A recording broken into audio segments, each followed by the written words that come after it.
మాన్స్టర్వర్స్ fans చాలా రోజుల నుంచి ఎదురు చూస్తున్న Godzilla x Kong the new empire movie రీసెంట్గా థియేటర్స్లోకి వచ్చేసింది. మాన్స్టర్వర్స్ ఫ్రాంచైజీలో ఇంతకుముందు వచ్చిన గాడ్జిల్లా వర్సెస్ కాంగ్ మూవీని డైరెక్ట్ చేసిన యాడమ్ వింగాడే ఈ గాడ్జిల్లా ఎక్స్ కాంగ్ మూవీని కూడా డైరెక్ట్ చేశాడు. ఈ మూవీని $135 మిలియన్ నిర్మించారు. సో మాన్స్టర్వర్స్లో ఇప్పటివరకు వచ్చిన మూవీస్లో ఇదే లో బడ్జెట్ మూవీ. ఈ మూవీపై ముందు నుంచే భారీ అంచనాలు ఉన్నాయి. ఇక డిసెంబర్లో రిలీజ్ అయిన ఈ మూవీ ట్రైలర్తో ఆ అంచనాలు భారీగా పెరిగాయి. మరి ఈ మూవీ ఎలా ఉందనేది ఇవాళ ఈ వీడియోలో చూద్దాం. మాన్స్టర్వర్స్ నుంచి వచ్చే మూవీస్లో చాలామంది కూడా ఎక్స్పెక్ట్ చేసేది action, comedy, visual effects and more టైటాన్స్ని. ఇవన్నీ కూడా ఈ మూవీలో ఉన్నాయి. ఈ మూవీ లెంత్ వచ్చేసి 1 hour 55 minutes. Movie run time తక్కువే, అలాగే ఎక్కడా కూడా బోర్ కొట్టలేదు. ఎప్పటివరకు వచ్చిన మాన్స్టర్వర్స్ మూవీస్లో మనకు ఎక్కువగా హ్యూమన్స్కి సంబంధించిన స్టోరీని అండ్ ఆ మూవీస్లోని సీన్స్ ఎక్కువగా హ్యూమన్స్ చుట్టూ ఉండడాన్ని చూపించారు. కానీ ఫస్ట్ టైం మాన్స్టర్వర్స్లో హ్యూమన్ క్యారెక్టర్స్ కంటే కూడా టైటాన్స్నే ఎక్కువగా చూపించినట్లుగా అనిపించింది. హాలో ఎర్త్కి చెందిన కొన్ని న్యూ టైటాన్స్ని, అలాగే ఎర్త్ మీద ఉన్న టైటాన్స్ని ఈ మూవీలో రివీల్ చేశారు. ఈ మూవీ స్టోరీ ఎక్కువగా కాంగ్ అండ్ జియాల చుట్టూనే ఉంటుంది అండ్ వీరి స్టోరీ ఒకేలా ఉంటుంది. కాంగ్ ఎలా అయితే తన జాతిలో చివరివాడు అనుకుంటాడో అదేవిధంగా జియా కూడా తన ట్రైబ్లో ఆమె చివరిదని ఆమె ఫీల్ అవుతుంది. అండ్ ఈ రెండు క్యారెక్టర్స్ కూడా హాలో ఎర్త్లో ఉన్న తమ వారిని మీట్ అవ్వడం అండ్ వారికి హెల్ప్ చేయడాన్ని మనకు ఈ మూవీలో చూపిస్తారు. సో ఇలా ఈ రెండు క్యారెక్టర్ స్టోరీ చూడడానికి ఒకేలా ఉంటుంది. కాంగ్తో కంపేర్ చేస్తే గాడ్జిల్లా స్క్రీన్ టైం ఈ మూవీలో తక్కువగా ఉంది. సో ఇది గాడ్జిల్లా ఫ్యాన్స్ని కొంచెం డిసప్పాయింట్ చేయవచ్చు. అలాగే ఇంతకుముందు గాడ్జిల్లా వర్సెస్ కాంగ్ మూవీలో మనల్ని నవ్వించిన బ్రైన్ టైరీ హెన్రీ క్యారెక్టర్ బెర్నీ హయాస్ ఈ మూవీలో కూడా మనల్ని నవ్విస్తుంది.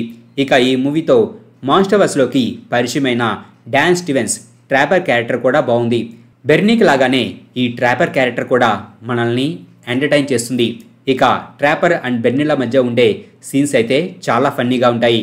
మాన్స్టర్వర్స్లోనే ఇది లో బడ్జెట్ మూవీ అయినప్పటికీ మూవీలోని విజువల్ ఎఫెక్ట్స్ చాలా బాగున్నాయి. అండ్ నేను ఈ మూవీని తెలుగులో 3Dలో చూశాను. 3D ఎఫెక్ట్స్ చాలా బాగున్నాయి. ముఖ్యంగా హాలో ఎర్త్లోని సీన్స్ 3Dలో ఇంకా బాగున్నాయి అండ్ తెలుగు డబ్బింగ్ కూడా బాగుంది. ఇక ఈ మూవీలో గూస్ బంప్స్ తెప్పించే సీన్స్ చాలానే ఉన్నాయి.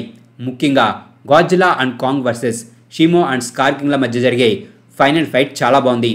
అండ్ ఈ ఫైనల్ ఫైట్లో గాడ్జిల్లా తన పవర్ని అన్లీష్ చేసే సీన్ అండ్ మూవీ చివరిలో హాలో ఎర్త్లో కాంగ్కి సంబంధించిన సీన్ అయితే నెక్స్ట్ లెవెల్లో ఉన్నాయి.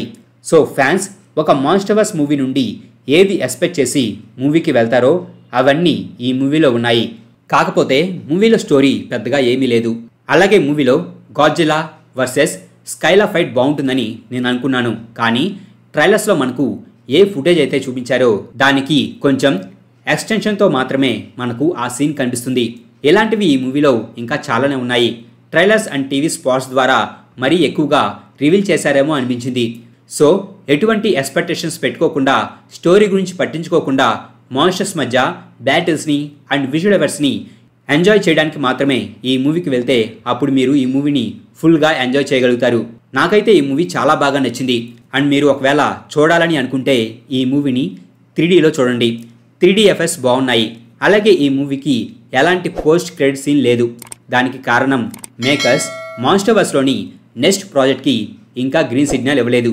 కానీ యాడమ్ వింగార్డ్ మాత్రం ఈ ఫ్రాంచైజీలో మరొక మూవీని తీయడానికి ఇంట్రెస్ట్గా ఉన్నాడు. మరి చూద్దాం ఆ మూవీ ఎప్పుడు వస్తుందో. మా ఈ వీడియో మీకు నచ్చినట్లయితే ప్లీజ్ లైక్ చేయండి, షేర్ చేయండి. మా ఛానల్ని మీరు ఇంకా సబ్స్క్రైబ్ చేసుకున్నట్లయితే ప్లీజ్ మా ఛానల్ని సబ్స్క్రైబ్ చేసుకోండి. అలాగే మా వీడియోస్ నోటిఫికేషన్ రూపంలో మీకు ఎప్పటికప్పుడు అప్డేట్స్గా రావాలంటే పక్కనున్న బెల్ ఐకాన్ క్లిక్ చేయండి.